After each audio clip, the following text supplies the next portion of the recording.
Hello everyone, wanted to tune in again now that the moon energies are in Capricorn.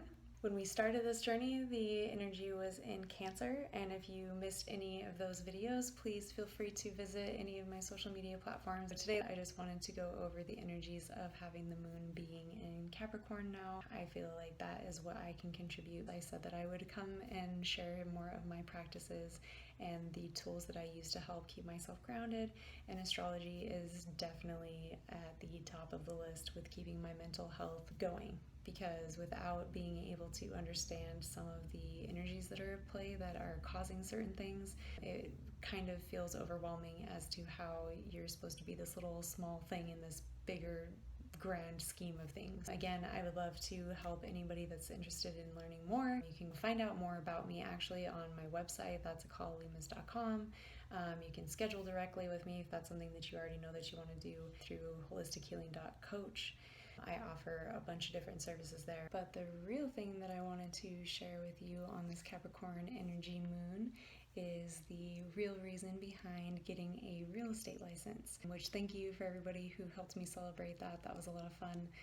Pretty crazy. I can't believe I got in there right before they shut everything down. Really fortuitous that I was able to finish everything, because I actually am co-founder of a company that I co-founded in 2017, way before any of this was going on. I saw that there was a problem that did not have a solution, and it was very obvious to me how to create a solution, and so I created a solution for luxury property investors, and that solution also empowers creators. I wanted to share that with you. I'll be speaking more about that in the future. The real reason why I'm sharing this is because, some might say that it's not the best time to be starting a new company right now. But the fact of the matter is, I feel that the product that we are creating and problem that we are solving is really important right now, and I feel like that couldn't be a more important time for this to exist. So yes, it's a little bit weird trying to get pre-seed capital stage funding at a time right now where the market is so uncertain and everything, but I am not worried because I know that the product that I have is needed. I just wanted to share where I have been getting some of my inspiration from, because I feel like I'm probably not the only one that is creating something that they know is going to impact the world in a positive way, and I just don't want you to give up. I just wanted to share the resource that I found lately is Ryan Serhan's page. Believe it or not. I don't know how many people are familiar with $1 Million Listing out there, but even if you're not familiar with that show, I'm still sure that you have probably heard of Ryan Serhan, who is one of the top realtors on that show from New York. I have been very aware of his career just because I've been studying real estate to build my company and everything, and I've been just really aware of him as a human being in general. And I wanted to share that in light of everything that's happening right now, he is putting out so much positive vibe, and so I just want to share resources with you. And it doesn't matter to me what industry you are in. I think it's really important that you always are looking for like-minded people to help you stay focused in your goal. And so I just want to just share, because I think that no matter what industry you're in is really inspiring. And then move on to astrology. I was feeling all of this energy moving forward, getting the real estate license. This business is really happening, things are going. And then I come across all of his content that he's been putting out was just like somebody else saying the same thing, that there was so much that comes out of hard situations. I really was inspired because he told some stories about some really great things that came out of horrible situations. It's been really helpful to have somebody else seeing that there's a lot of optimism in the air. I just wanted to share just a couple of these things because they're really cool. Did you know that during the Black Plague is actually when Newton discovered gravity? Yeah, sit with that for a second. That's really neat.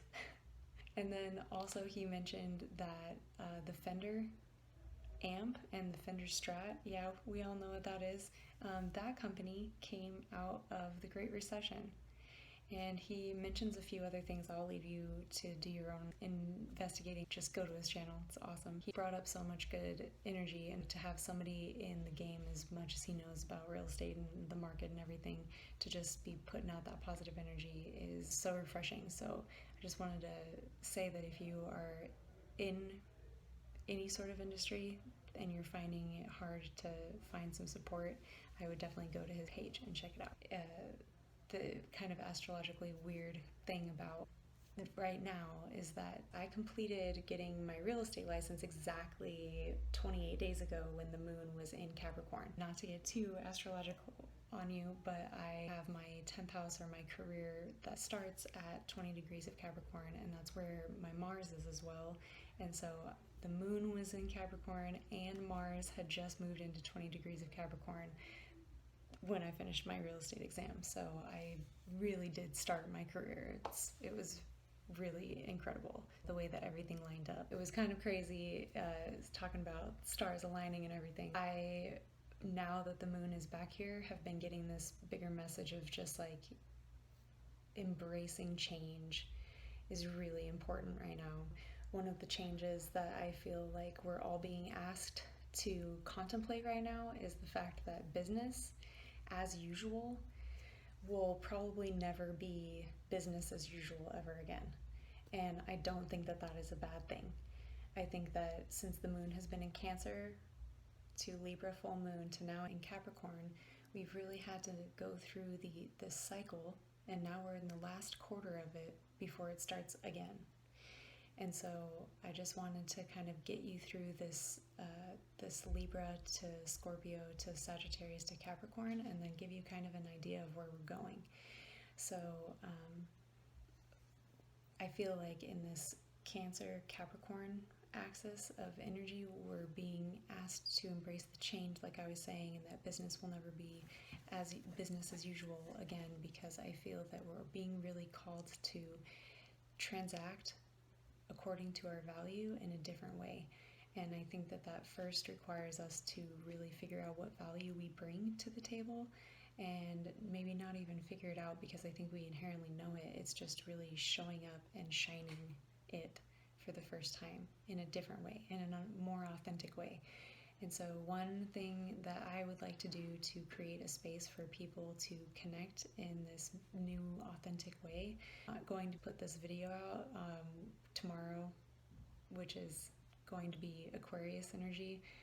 So I know that I'm talking about Capricorn energy, but by the time you guys see this, the moon will have moved into Aquarius, because instead of filming yesterday, I actually set up a group for us all to meet. So I wanted to give everybody the opportunity to come to a virtual space where we can all connect and really exchange our true value. And in doing that, I would invite you to be you with us. Be you with us. So if you go to beyouvithus.com, you can see what's going on there, and by inviting you, what I'm asking you to do is just be you, show up in your light, and come open-hearted and just share your value with other people who are hopefully willing to do the same thing. I will be moderating the call and everything just because Zoom is, can't have everybody talking at once kind of a thing, but I have a few ideas depending on how many people show up for the call. The date for that is going to be 4/22, which happens to be the new moon in Taurus. It will be at 11:11 Central Standard Time, and it will last for about an hour. And like I said, I have an idea of how to kind of get something cool going on. It just depends on how many people show up, so I won't say anything more about that until I see how many people are on the call. So you'll just have to show up and be you with us. Before I go into kind of some of this energy that I wanted to discuss with what's going on, I wanted to just say that I do have a YouTube channel. If you want to find more astrology chats, if you want recipes, or if you want to know about the products that I love, I'm going to start sharing the shows that I create in different playlists. That way it If you're not interested in discussing a certain topic, then you can just kind of go straight to information that you are more excited about that I share, because I know that not everybody's into everything. Thank you very, very much for watching anything that I put out. I always appreciate it. I just want to be me and share what I feel like I can bring of value. So like I said, there's a lot of dates, so I'm just going to pull this a little closer so I can see it. Okay, so we started with the full moon in Libra, and that was asking us to go through our relationship spectrum. And so, we were letting go of things, and then we got into the scorponic energy, and that was, like I said, from 4/8 to 4/10, and that was a lot of thinking about life, death, rebirth, thinking about being born, thinking about living, and thinking about dying. It's this cycle of life, and it's also this transformation of where you're actually becoming, you go from this like caterpillar stage to becoming the butterfly. So Scorpio really likes to get to the dark, deep, depths of everything. It likes to cut through all of the BS. It wants the real deal.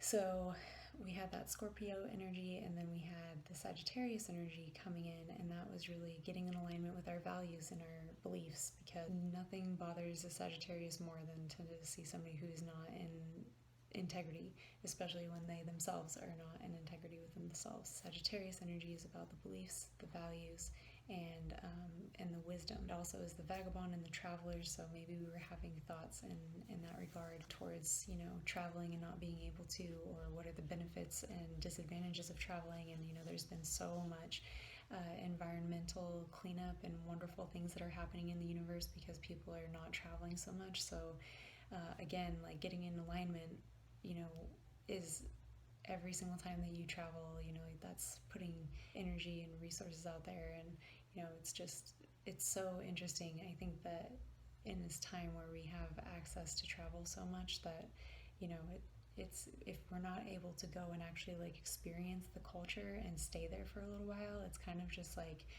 this other external outlet of just like going and getting energy from places instead of being filled up from within.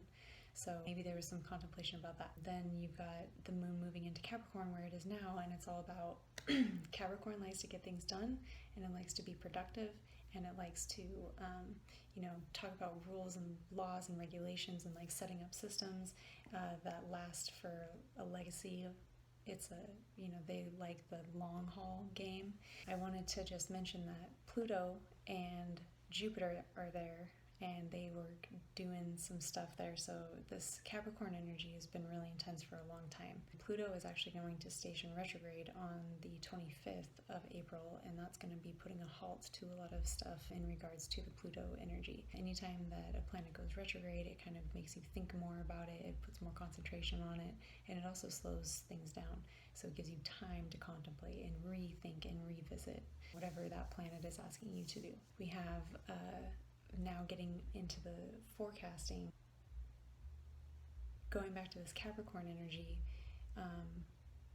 thinking about the work. I know that a lot of people have been devastatedly affected by what is going on financially, and there's a lot of uncertainty in the market if you're in the market, and I know there's a lot of stuff going on that's very uncertain. But I think that the reason why it's uncertain is because none of our transactions were really built on authenticity in the first place, something sustainable. Like, we need to figure out how to transact in a more, futuristic way, being able to use technology. So now with this energy moving now into Aquarius, you see that it comes back into this talk about technology, because Aquarius rules technology, and Mars and Saturn are there. And when Mars moved into Aquarius not too long ago, and then Saturn was there first actually, we've had a lot of new rules because Saturn is the ruler of Capricorn. We've had a lot of new rules and new regulations coming about cryptocurrencies and different types of transactions that you can use, and decentralized ways of doing business, and way more future-oriented types of things.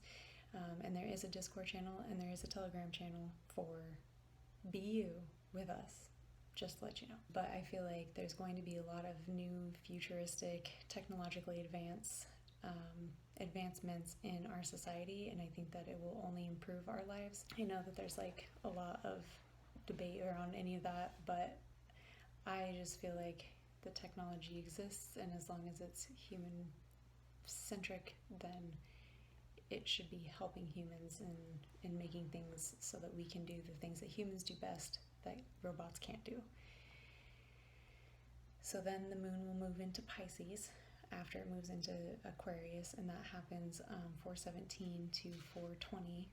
And so when in this forecasting energy, if you want to let me know in the comments how this worked for you, I intend on coming back again when the moon moves back into Aries, so you can tell me how this kind of helped aid in your thoughts between the moon being here in Capricorn and going to Aries, knowing that these things are going to happen. So when the moon moves into Aquarius, we're thinking more collective, we're thinking more technology, we're thinking fast, quick, but we're also going to have Mars with Pluto, with Saturn, and that can be like Mars wants to go and Saturn wants to slow down and constrict.